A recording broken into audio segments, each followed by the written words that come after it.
Good evening, I'm Taylor Thomas with the CTV News Update.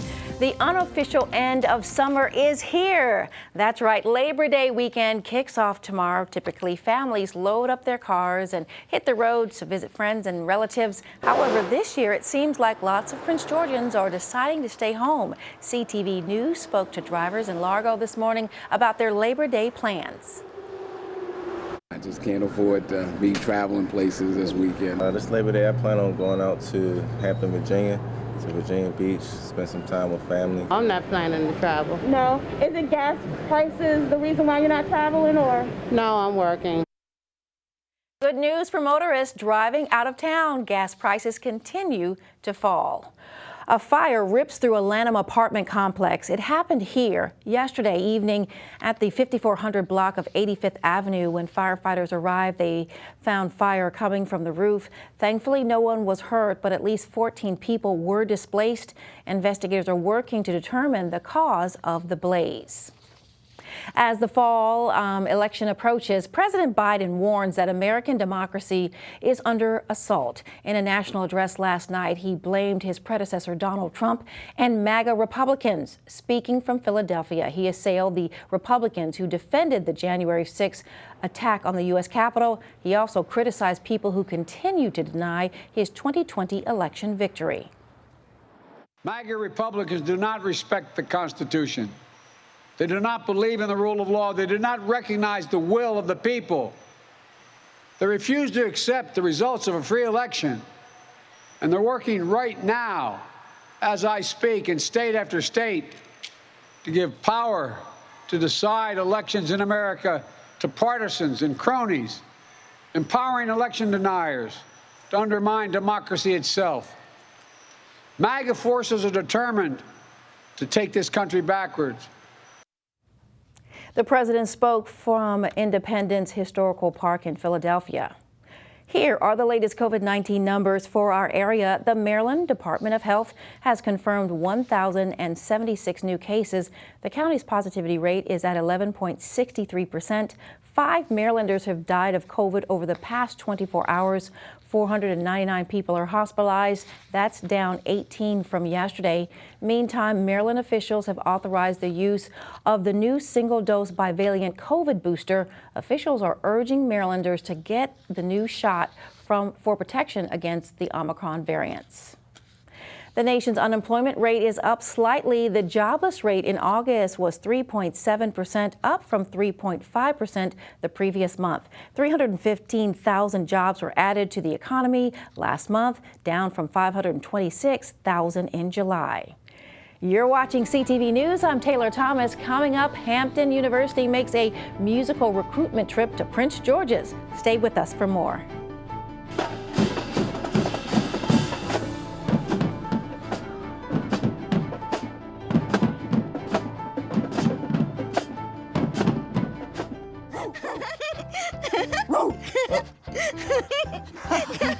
What is it, Julia? Why are you so excited, honey?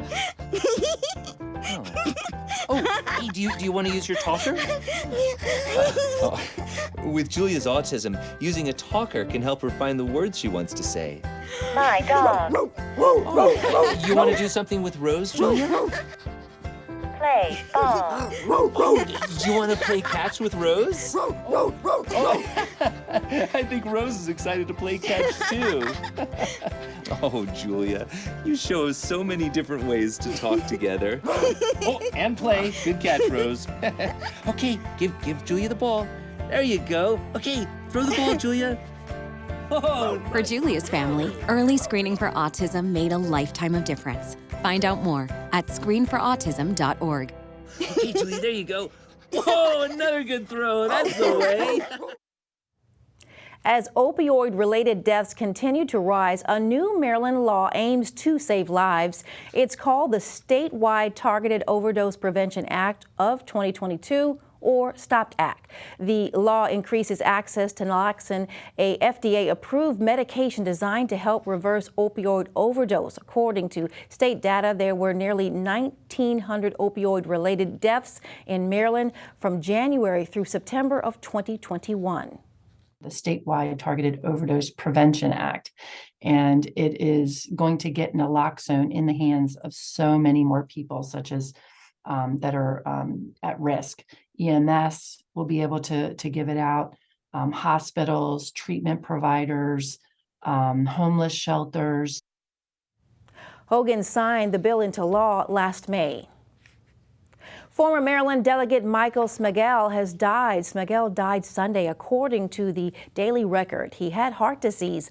The Republican served in the House of Delegates from 2003 to 2015. Former Democratic colleagues say he was lovable and big-hearted, conservative, but open-minded. He was 64 years old. Governor Larry Hogan has proclaimed September 2022 as the 4th annual International Underground Railroad Month. It acknowledges the significance of the Underground Railroad and all those involved, namely Harriet Tubman, who was born in Dorchester County in 1822. Hogan said this month is also a way to encourage people to visit historical sites and attractions like the Tubman Museum in Cambridge. Tubman is credited with helping hundreds of slaves escape to the north to freedom. Well, the Hampton University Band makes a stop in Prince George's County. Byron Scott has the story. They are the marching force of Hampton University. Arguably one of the nation's best marching bands, they were the only HBCU to perform at the Macy's Day Thanksgiving Parade last year. And the first HBCU to march in the New Year's Day Parade in Rome, Italy in 2020. Well, the Marching Force is a talented group of over 180 students, academically focused, character-driven, and we go all around the country, all around the world, performing, sharing our ministry through music. For the past few days, the Marching Force has been making the rounds. They started in Queens, New York. We performed at the U.S. Open in New York City, and then along the way, we stopped at some high schools. And yesterday, the band was on the grounds of Largo High School, but it was more than just a syncopated performance. Scholarships range from $5,000 to a full ride based off of academics, and the band scholarships range from about $2,000 to $20,000. The school is always looking for a few good musicians and dancers. We're doing some recruiting because we want to build our band. We want to, share what Hampton University has to offer and really attract the best and the brightest students. And there's always, even if you aren't an instrumentalist, there's always a spot for you in Hampton's band. So now, Flowers grad and Hampton University junior Shane Taylor went from band trumpeter to a member of the media team. I think what makes the Marching Force so unique is the dedication that everyone has to the band. I think the reputation that Hampton University holds as an HBCU is a really, really high one. And I think all of the members of the band want to preserve that reputable status that we have as a HBCU. Following Largo, the band went to Flowers High School before returning to Hampton for the big game. You guys are performing this weekend at the Hampton-Howard game. Who's going to win? Oh, definitely Hampton. Definitely. Byron Scott, CTV News. To get more information about the band, go to humarchingforce.com. And still to come on CTV News tonight, talking Terps soccer and sports. Stay tuned. Us. It's what this country is made of. A helping hand, a shoulder to lean on. Different voices. Hello. One sacred bond. But right now, that bond is fraying. Where do we find common ground?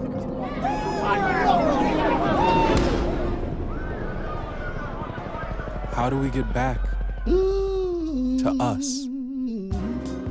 The why fills the gaps and bridges our divides. Now, more than ever, the why needs your support. Because where there's a why, there's an us. For a better us, support your local why today. The governor announces a number of judicial appointments to circuit courts, including here in Prince George's County. There were 5 in all. In Prince George's, Hogan tapped Donnell Turner. He's currently the Inspector General for the county's police department when he oversees independent oversight into fraud, abuse, and misconduct. Well, if you plan to grill this Labor Day weekend, the Prince George's Fire Department has some safety tips for you. It goes without saying, but grilling should always be done outside. Never leave a grill unattended and keep children away. If you're using a charcoal grill, remember to dispose of the ashes safely. And if you use a gas grill, don't forget to check the appliance for leaks. The University of Maryland's men's soccer season is upon us. So far, the team has a record of 1 win and 1 tie. Head coach Sasha Servosky, says he loves the experience, the maturity, and young talent of his team. Now in his 13th season and head coach, he still says that he can see the passion that they have for what he's doing. I'm extremely excited for the season, as this is my 30th season, and every year I'm just as excited as I was my first year. I think this team has a tremendous amount of potential. I like the experience and maturity this team has. Over the past 3 years, since we won the title in 2018, I feel like we've been a little bit young and maybe a little bit naive and maybe even immature at times. So I think this team has a lot of experience, has a lot of high character kids, and we have a good infusion of young talent. So it's a good recipe. We're off to a pretty good start, and I'm excited to see what we can accomplish this year. The men's soccer team goes up against the University of Denver at home tonight at 7:30. Let's get a quick now check on the Labor Day weekend forecast. Here we go. Tonight, mostly cloudy with lows around 68. Saturday, partly sunny, highs near 87. Sunday, cloudy with a chance of scattered showers and possible thunderstorms, high near 88. Monday, expect more showers throughout the day.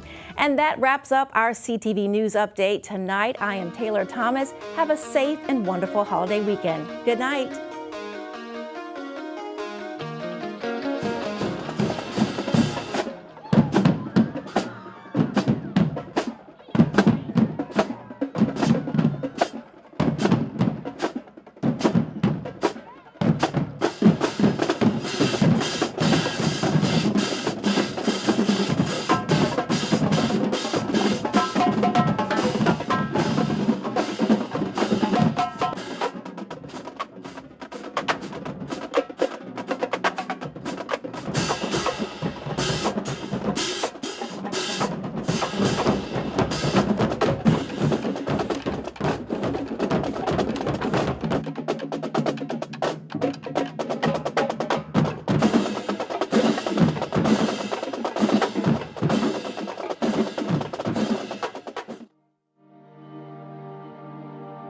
Coming home didn't feel right.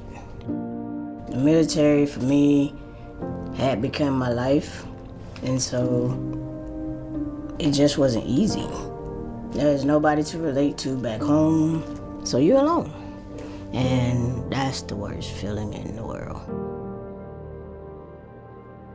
And that's when I found Wounded Warrior Project. And they were so welcoming.